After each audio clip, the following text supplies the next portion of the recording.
want to just talk about some rules of engagement for today, and just reinforce this as a sacred space, because we are talking about some divine sacred knowledge. And ultimately, this knowledge should be used for the purpose of soul healing and soul purification. And that's my request. And this knowledge, these practices, this technology can help one become a person of power. And with power comes responsibility. So my request, and I hope you make the commitment in, whatever way you engage these practices or this knowledge, that you use it for the purpose of healing and bringing more love into the world as light workers, as star seeds. That's what we're here to do. And as we engage this knowledge and these practices, that is a healing process. We are in the process of coming back into wholeness. That's what these practices will do for you. And that requires a major commitment to face our karmas and integrate those lessons. And when we bring this sort of high divine knowledge into the world, and when someone has the experiential aspect of this knowledge, we start to strip the illusion of physical reality. And one can start to step outside of the illusion of physical reality, which I learned a lot about in becoming a shaman. And as we do that, though, it's highly important that we still honor the illusion of reality, and we honor the creation that we're a part of, because we're a part of it for a reason. And as we engage these technologies, and in any way, we're engaging spiritual practices and evolving and bringing more light into our system, into our field, we are creating a ripple effect that can stir up, some of the negativity and some of the stuff that's under the surface, the shadow stuff that needs to be dealt with. We're experiencing that on a really wide scale, right, on the planet right now. And that's a beautiful thing. We want to meet that. We want to integrate that. But we want to be aware that that is a possibility that exists as we engage these sorts of topics. And so we're operating with protection today. I've called in the highest levels of divine protection possible. We are in a sacred container. This is a safe space.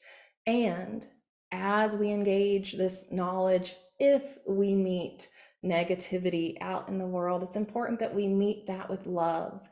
And as we become people of power and we gain the powers of creation, and we're not just talking about some basic manifestation stuff, right? We're talking about major power of manifestation. You're responsible for your creation. We are all responsible for our creation and our part of this creation. That's why karma exists. So it's important that we take that responsibility to heart. And why are we engaging these practices now? Well, there's a number of reasons. You can use these practices just for your own healing and for your empowerment. And these energy channels that we'll talk about really activate soul purification. That's our goal here. And so the healers that engage these practices and these energy channels and work within this lineage are known as Sai Shakti healers. Sai means God, Shakti means power. Shakti is the divine feminine power of the universe.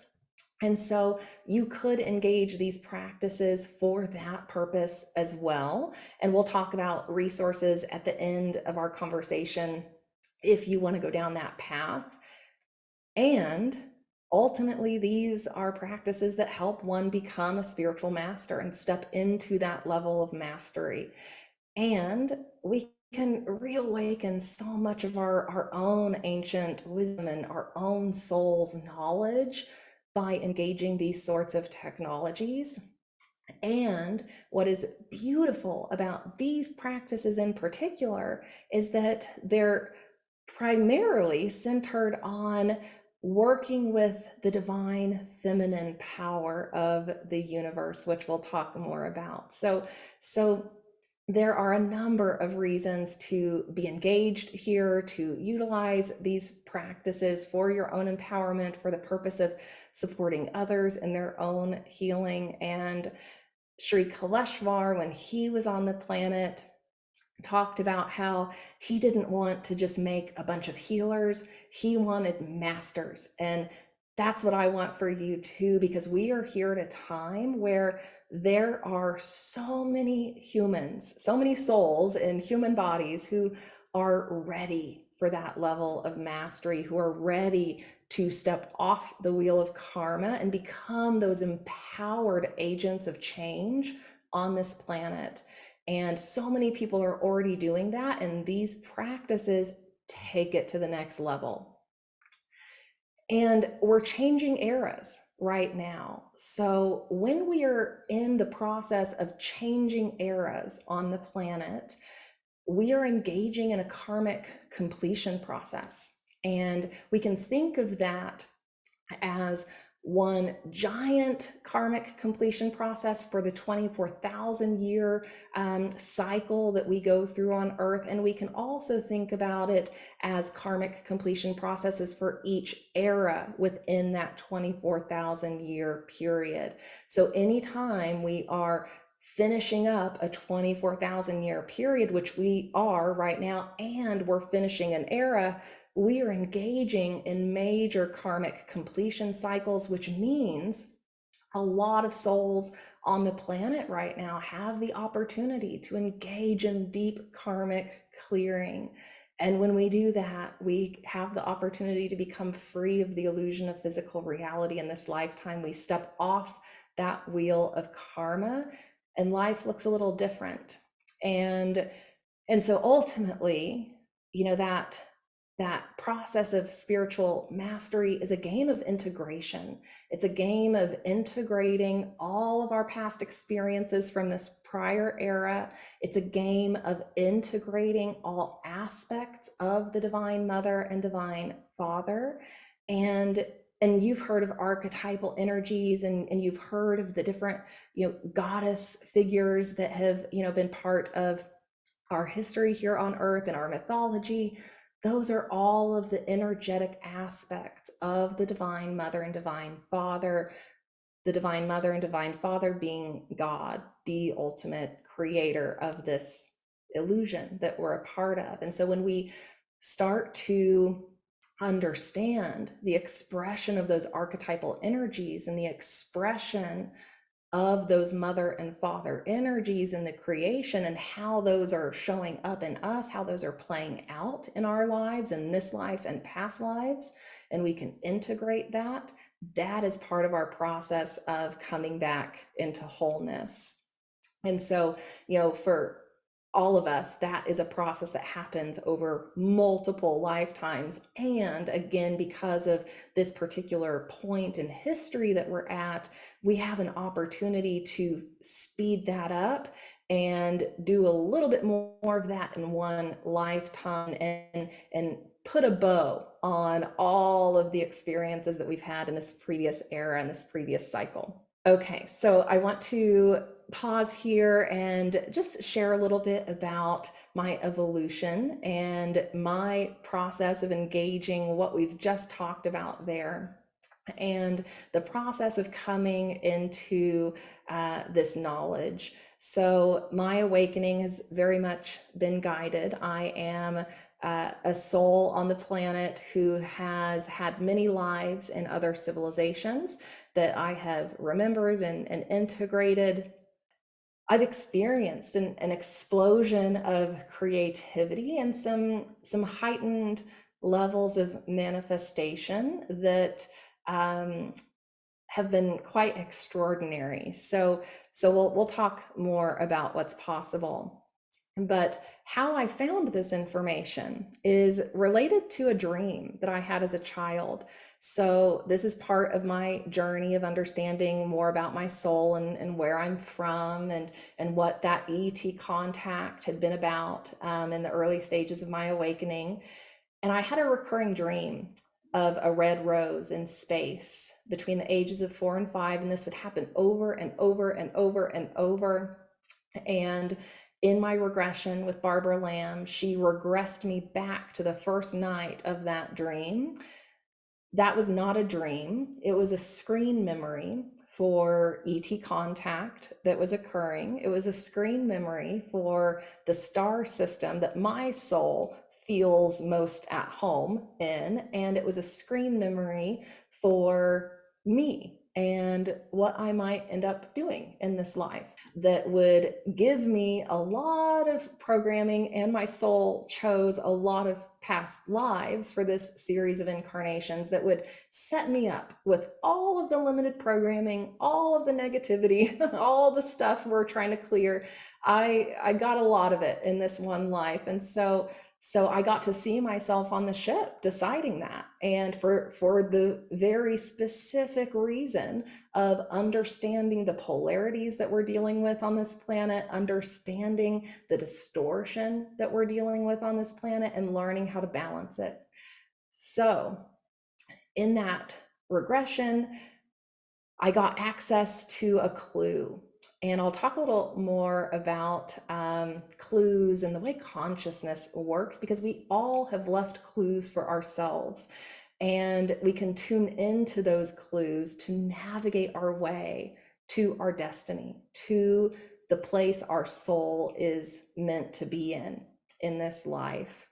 So that red rose led to a series of wild synchronicities, which I won't talk about here because we want to get into the practices. We don't have time for all of that. But long story short, that red rose symbology started to show up in various ways related to Mary Magdalene, which most people might be familiar with, that Mary Magdalene is kind of thought of as the rose. The rose is a divine flower. When you think of its perfection, you have an element of perfection in the rose that is quite divine.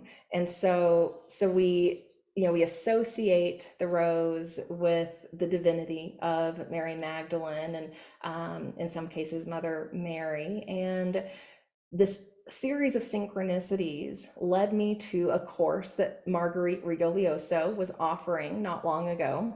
And I just knew when I saw that course, oh, I need to sign up for that. That's for me. And she immediately starts talking about Saint Shri Kaleshwar. And she's an author and researcher. So, she goes really deep in her research, finding all the different, books and texts that she can pull information from. And she referenced this saint as someone who had found evidence of Jesus's real life and teachings in India. And I immediately knew, oh, I'm supposed to connect with him. I'm supposed to connect with that information. So I start connecting with his information and going deep and finding it all out there.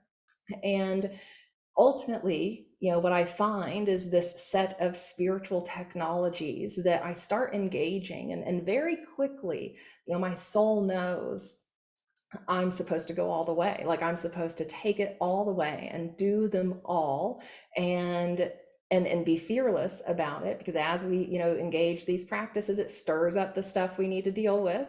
And so I started engaging these practices and going really deep, and all of a sudden I started getting guidance, very direct guidance, that I was to go to India. So Saint Shri Kaleshwar, in his lifetime, and we'll talk more about him in a moment, he accessed his own past life memories of living and working with Jesus. And he was guided to build an ashram in Pinukonda, India, which is where Jesus had lived when he was in India. So I'm in the process of engaging these practices, and I'm getting guided. I have to go. I need to go to this place. And one particular reason is that my soul had programmed certain information to unlock for me when I went to India. And Sri Kaleshwar's samadhi, his death site, his tomb, is at the ashram. When someone has reached sainthood, that level of divine power, that level of enlightenment, and they're holding that kind of divine energy, their body becomes like a power object. Their bones are still radiating that energy, and from spirit, that soul can give energy transmissions directly through their gravesite. It becomes a powerful power spot to engage in spiritual connection. And that's me and a painting of him. And one thing I love about Sri Kaleshwar is he's so cosmic in his, I guess, way of being.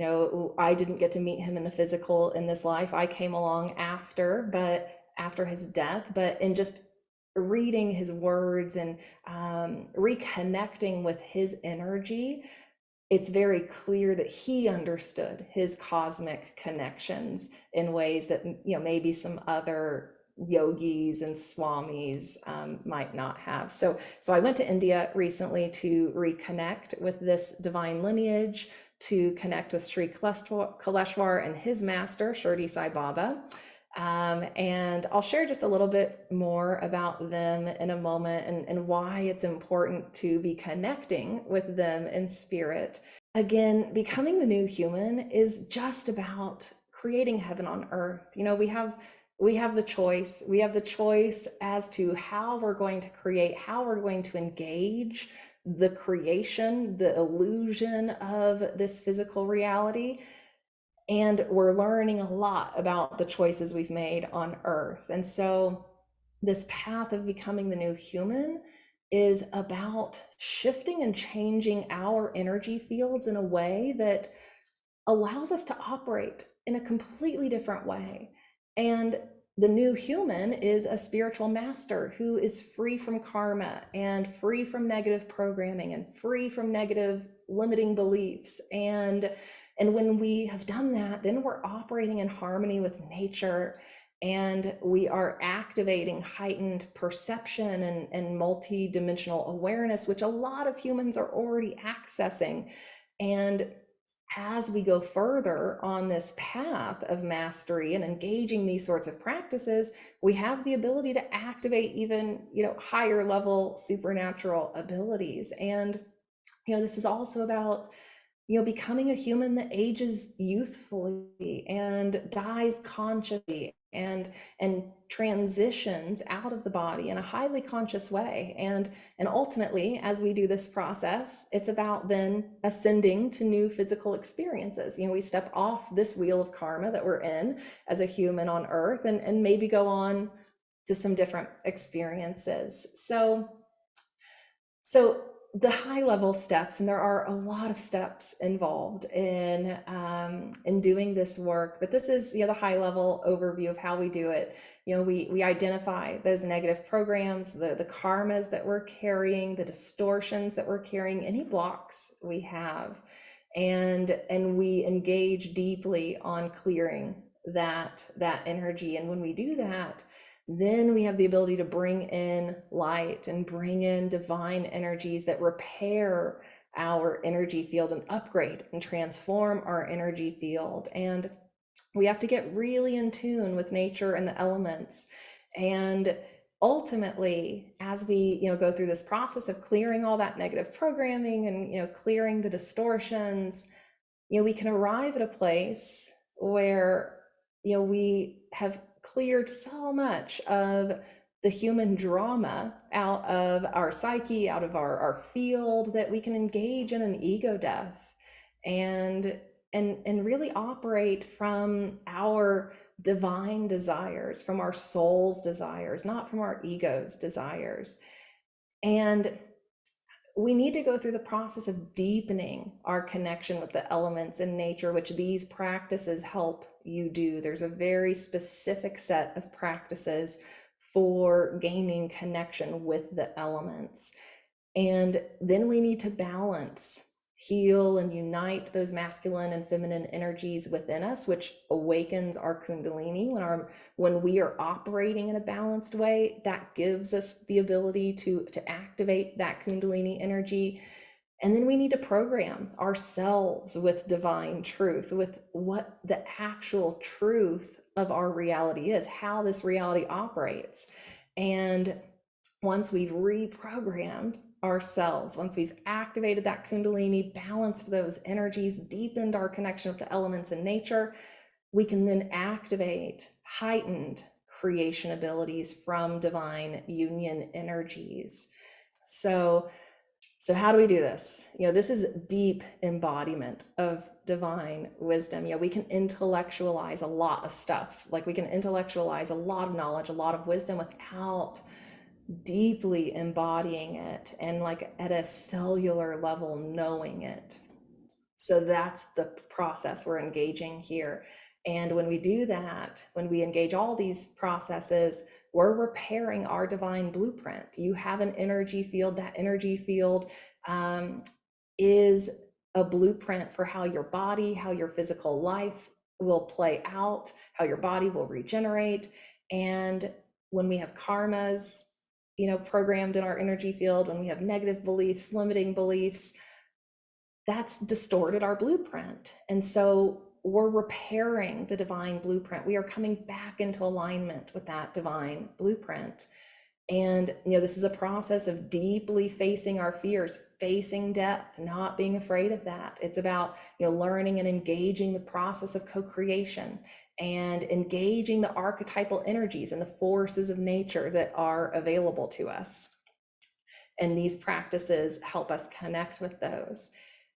And this is also about being relentless in your reprogramming. So it's not just about engaging one of these practices in the way it's written. This is also about being relentless in your own reprogramming, being fearless in meeting your karmas, and again engaging these technologies. And as we're willing to go into those karmas and go into the programming we're carrying, when we're willing to go into the darkness and negativity, when we are willing to feel what has not been felt, when we're willing to uncover what's been hidden under the surface for lifetimes, we can alchemize that and transform in massive ways. But we have to be willing to transform on all levels, because this is major transformation work that will happen, which is uncomfortable sometimes. So when we're in that discomfort, when we're in the negativity, when we're being asked to face something we haven't seen, or a karma that is coming due for payment. I had a lot of karmas come due for payment over the last couple of years, so I know a lot about that now. We then have the opportunity to rewrite the story. We have the opportunity to engage in incredible alchemy. And that's our mission on Earth right now. As star seeds, as advanced souls, as light workers, you're being called to go all in on that. Like that's our mission right now.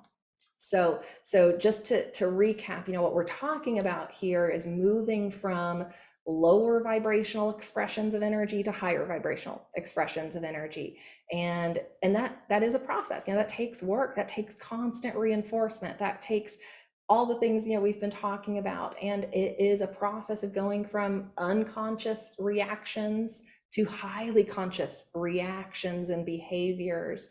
We're going from a place of negativity and separation to a place of unity consciousness. And we hear a lot about unity consciousness, but how do we get there? Like, how do we actually embody unity consciousness at a level where the miraculous is happening all around us?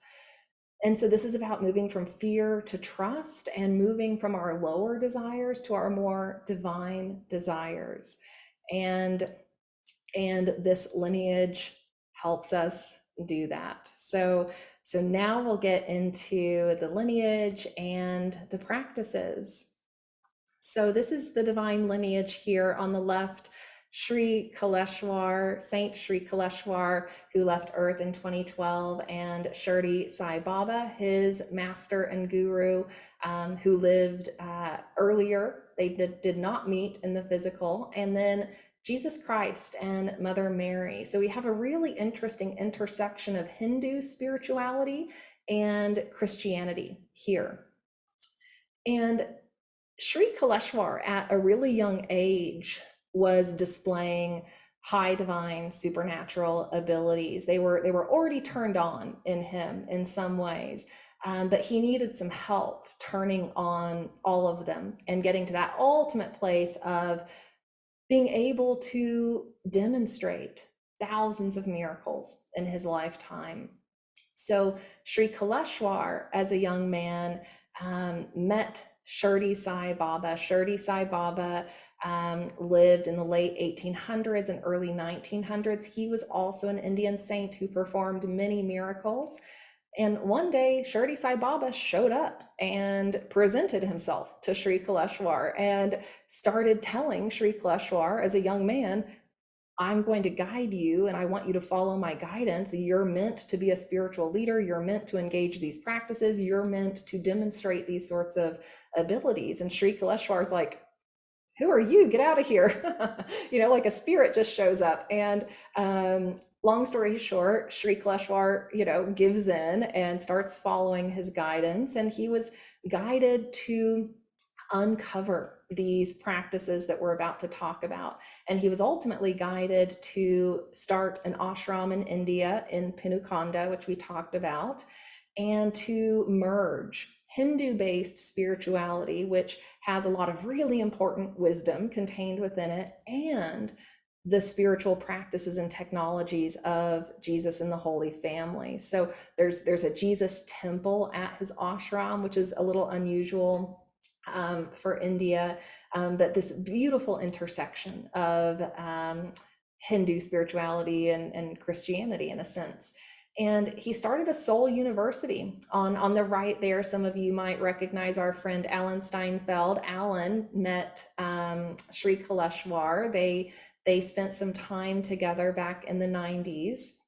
And Alan has witnessed Sri Kaleshwar instantaneously manifest a physical object in his hand. And so, over the course of his lifetime, Saint Sri Kaleshwar demonstrated lots of physical miraculous healings for people, soul healings, but also instantaneous manifestation. We're talking about the stuff that Jesus did, turning water into wine, instantaneously manifesting a power object that could be used for healing, that sort of stuff.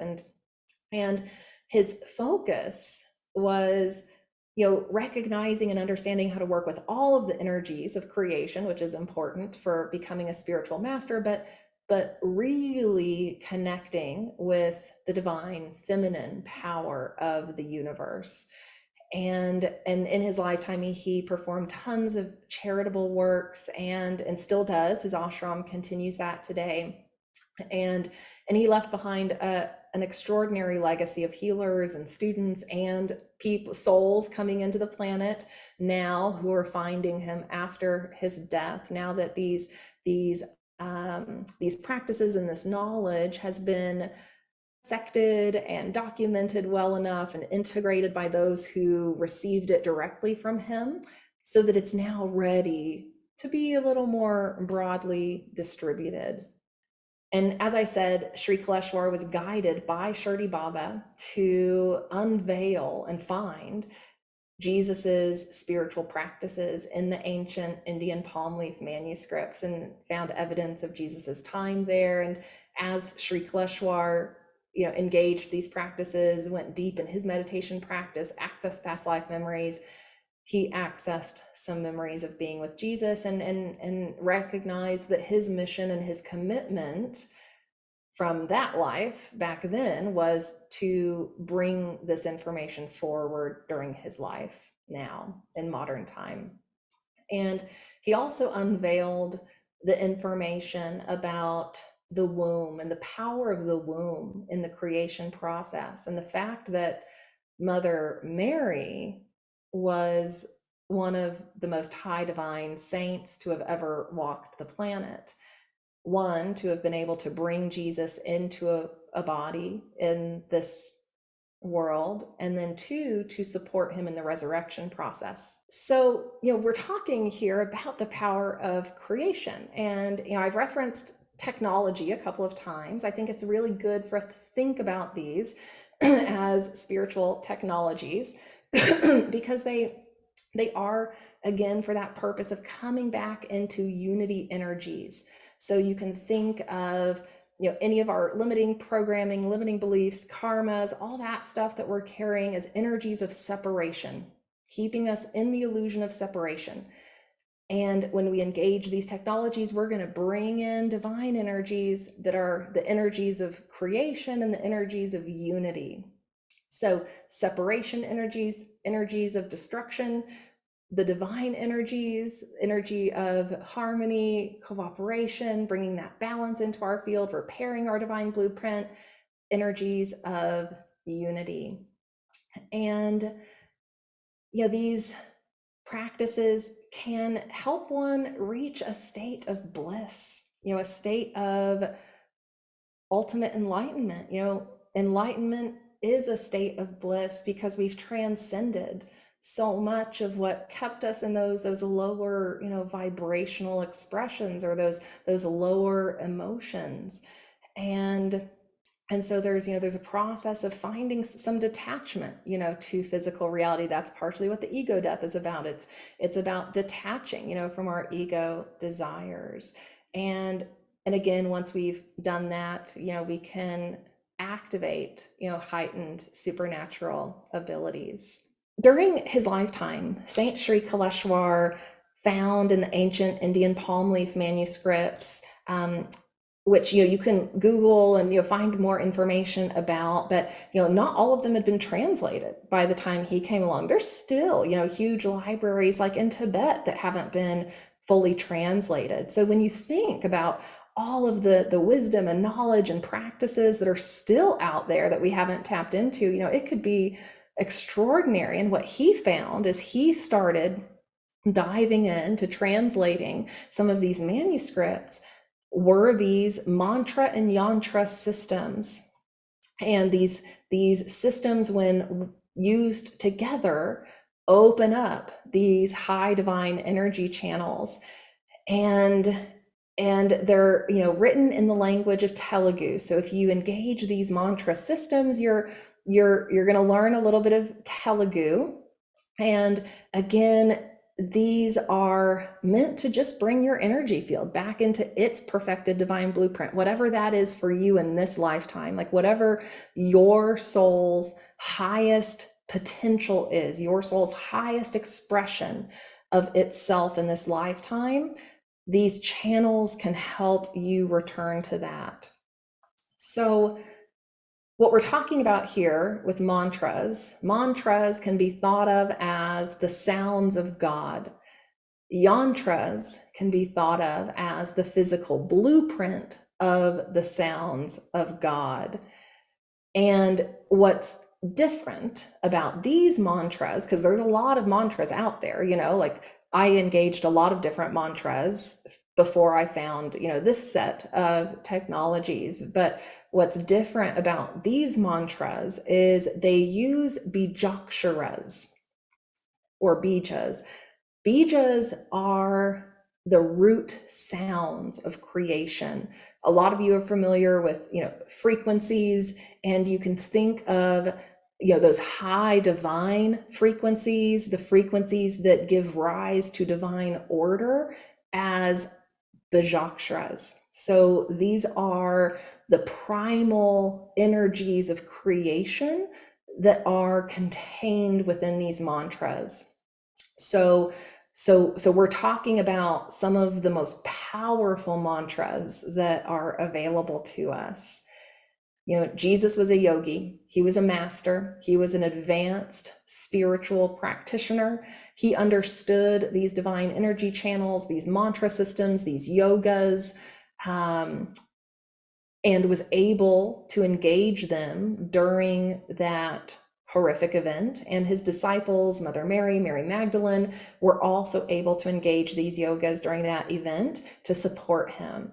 So there was a process in which Mother Mary used her womb chakra to bring him back into his body, to regenerate his body, but also call his soul back.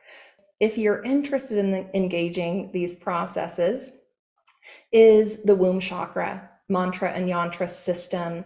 You should also engage the element system, which we'll talk about in a moment. So, for most of us, a lot of the traumas and wounding that we've experienced on earth live in those lower chakras, and the womb chakra itself is a different energy center than the second chakra. They're roughly, kind of in the same place down there, but we can think of the womb as, having held all of the heartbreak, all of, trauma related to sexual distortion that has occurred on the planet, any sort of divine feminine, distortion related to divine feminine roles or persecution of the feminine. And so when we engage this system, which is a system of quite a few mantras, we can powerfully heal our womb. This also is a system that requires drawing a yantra and working with that yantra with the fire element. And when we engage these mantras from this system, we also have the ability to pull more divine feminine power, that primal force of divine feminine power into our being, into our womb, which we want. We want our womb empowered. We want to be, highly connected to the womb of creation. And this system can also support mothers in bringing divine babies into the world. So this is also about, potentially engaging in divine birth practices, and again, just supporting a mother in allowing that baby to develop clear and free of any negativity. So when someone has engaged these systems to become a healer, they can give those divine baby blessings to mothers. Or if you're a mother yourself, you can engage the mantras too. So you've got multiple ways in which you can receive this sort of energy. And we can think of, the womb is like being one of the most peaceful places. So, when we were in our mother's womb, that was one of the most peaceful, unified, connected experiences that we've had as souls. And when we were in the womb of this ultimate creation, that was one of the most peaceful, unified experiences that we've had. So we can engage this mantra system to also support more peaceful sleep, which is really beautiful. So when we have a clear womb, our sleep is more peaceful. When we have a clear womb, we can engage the powers of the divine feminine in, more robust ways. And ultimately, this can be such a powerful transformational tool on the planet right now because of, the distortion that's occurred related to the divine feminine, and because of the persecution, that's been happening over the last few thousand years. So this is a really important system for all of us to engage or to receive healing energy from a healer who can work directly, with the womb this way.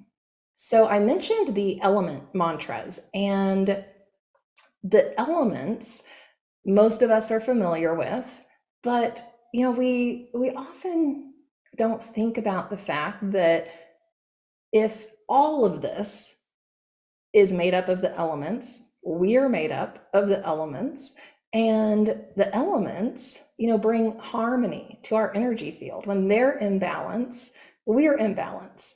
And so we want to deepen our connection with nature. We want to deepen our connection with the elements.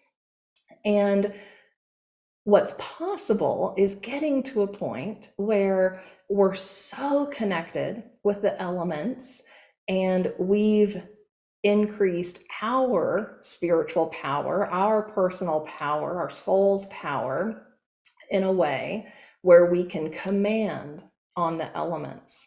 So the element mantra system that is part of all of these processes is highly important if you want to be a healer, if you want to become an empowered person that has that, harmonious energy field. Engaging these mantras can also be highly supportive for that. And you could, get to a point where you can command on the elements, which is part of the manifestation process. What we're doing with, manifestation is utilizing our thoughts, our energy to shift the energy around us. And when we're more deeply connected with the elements, we can do that in a more powerful way. So these processes also require us to work on the full moon and the new moon. Today's the new moon.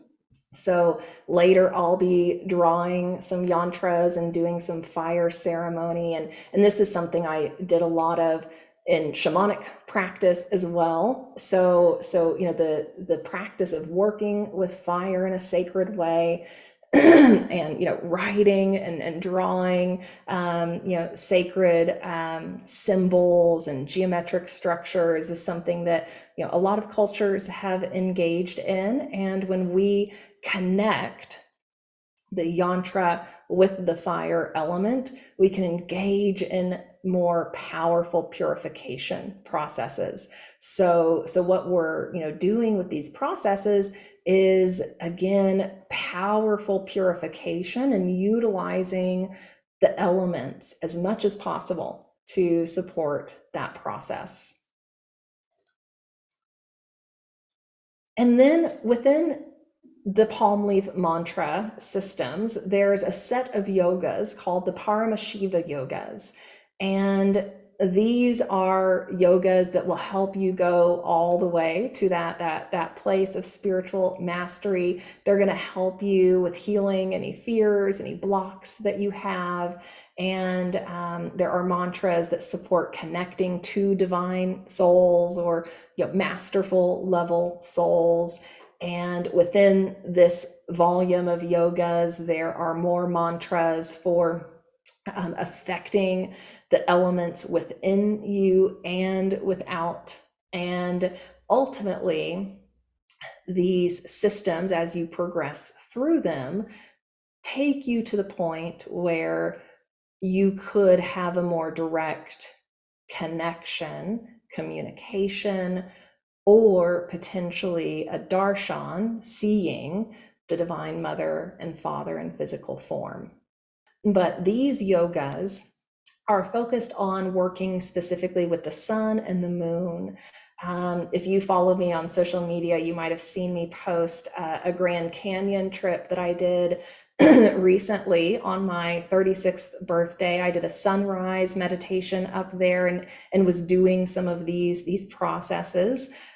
Even though my Kundalini had already activated, these processes are still highly effective for supporting the enlightenment process. So working with the energies of creation through the sun, at sunrise, at sunset, doing mantra processes in conjunction with those timings can be highly supportive for that shifting and elevation of consciousness. So you'll engage the sun and the moon. And then there are also processes for time mastery. And this is something I was heavily focused on in shamanic practice, was that ability to understand, the cyclic nature of time and the ability to pop back into the past, to heal a past life, or to pop into the future, to track a timeline, to be able to track my destiny, not just a probability, but to track the highest possible destiny so that I could complete my mission in this life. So these processes are about that, about time mastery and about clearing karma. And, these are known as the 8 divine weapons of the Divine Mother, or the 8 powers of the Divine Mother. And they're really meant to combat negativity. And it is about turning on the divine feminine power within you. And once someone has kind of won the heart of the Divine Mother and Divine Father, they've gone through all of their spiritual testing, and they've arrived at that divine union within themselves and with the Divine Mother and Divine Father, then those powers start to activate. This is a common image of the Divine Mother. I thought we would just pause here and just notice the weapons that are in her hand. We won't go through all of these today, but these weapons represent those 8 powers that are used to combat negativity and bring divine order. That is her tiger, her power animal, which spiritual masters can work with for that purpose of coming back into power. And she is known as Kanaka Durga in the Hindu tradition, and Kanaka Durga has those 8 weapons when she is depicted in imagery. And she really is ultimately that divine feminine force of nature that we've been talking about. And she is the ultimate power.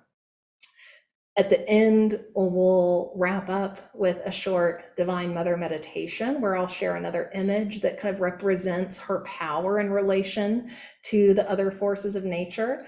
But this power, is to be used to bring divine order to the creation, because there is a divine order that's possible. And that's why we're talking about this, on this planet right now, and why there's been such an awakening to this sort of wisdom, because we're all here to bring back divine order. And we've all, probably heard of different goddesses, Lakshmi, Kali, Saraswati, and these goddesses are ultimately the Divine Mother. The Divine Mother is the combined form of all goddesses. And so as we learn about the Divine Mother and come into connection with the Divine Mother and ultimately work to embody some of her power, we also need to understand and embody, all aspects of her. So just a quick plug for the Supernatural Souls podcast. Get on the email list for Star Family Wisdom if you're not, so you hear about it when it comes out. This will be dedicated to the divine lineage and helping us all remember ourselves as divine souls. So I'll be having conversations and doing interviews with healers and teachers and students of this lineage, and we'll be talking about the supernatural and what's possible, and the initiation processes, and what others have experienced as they've engaged this ancient wisdom. And before we get into the power object activation, I want to leave you with one mantra from the many mantras that are available, since a lot of us here are interested in our extraterrestrial and cosmic connections. This is a particular mantra that was found in the palm leaf manuscripts for communication with souls off Earth. So you can think of this as a mantra that will just open those communication channels a little better, either helping you connect with souls in spirit or helping you connect with souls off of this earth plane. So it goes Om, Gadam, Gadam, Gadam, Gam, Gadam, Gangotri, Yakshini, Devata, Avaha, Yami. Let's take a deep breath together. that was a lot. That was a lot, pretty fast. So we'll go into a short meditation. And I'll just ask that you take a moment to center yourself, to just kind of take in or let all of that wash over you. And we'll start with eyes open, just connecting with our breath, knowing that as we connect with our breath in that still place in between breaths, we are connecting with that center point of creation. We are connecting with the quantum field, which allows us to connect to that higher intelligence.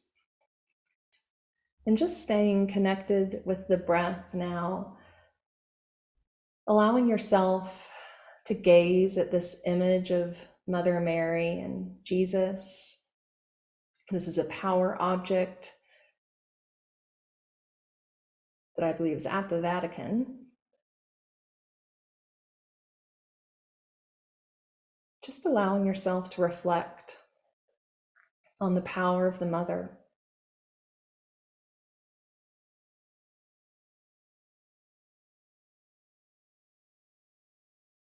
Maybe taking a moment to honor the Mother energies in your life.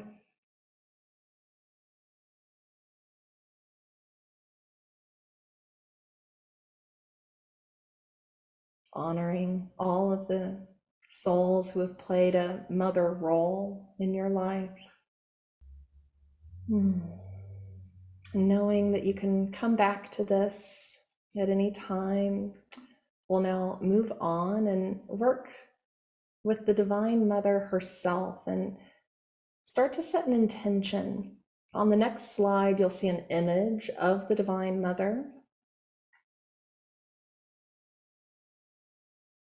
the Divine Father, and the three characters that represent the generating, operating, and destructive forces of nature. And so just staring into the center point of the Sri Yantra, just beginning to welcome the power of the Divine Feminine into your life.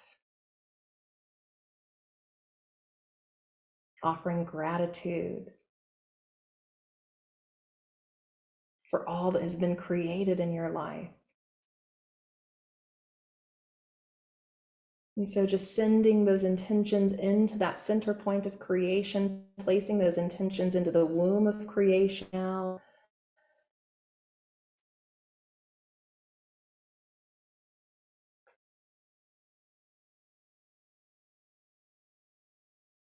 And now we'll take a moment to connect directly with the Divine Mother.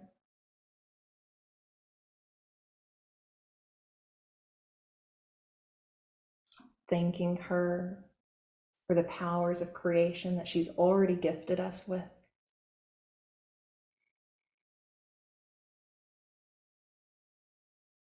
And taking a moment for your own reflection and connection.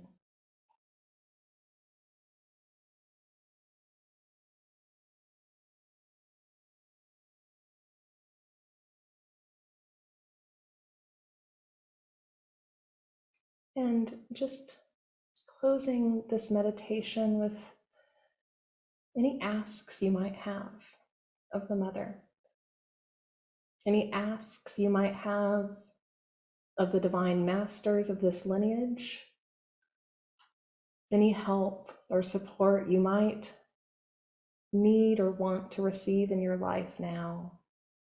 Put that ask out to them.